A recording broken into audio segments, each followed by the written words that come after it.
Lawa akong ipakita kaninyong tanan kung unsa ang gihimo sa akong bana diri sa amo ang backyard. Naghimo siya og iyahang kaugalingong unsay tawag ana? Bed garden bed.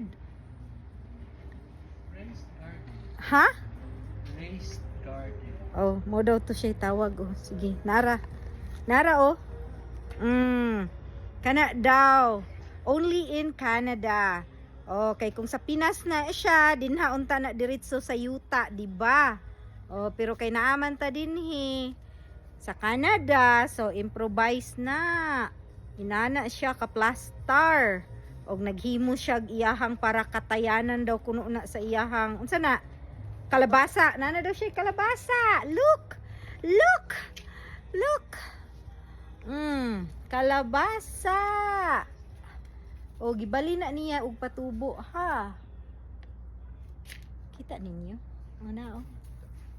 Yeah. Ipagawas gani siya. Bago daw na niya nga style karon nga ang kaning gibali ang unsay tawag ani?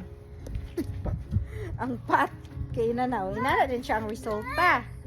Patsyada. Diba? So butanganan pa na niya giyuta diha. Pero kani siya magpabili na siya nga hangin dinha. Og yan ang ipakatay. Scared of bugs. Oh, scared of bugs daw ning isa diri. Where's the bugs?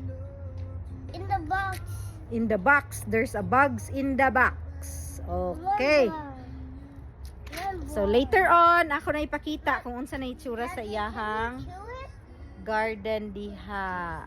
No, you don't kill bugs. No, you don't kill bugs. Daddy.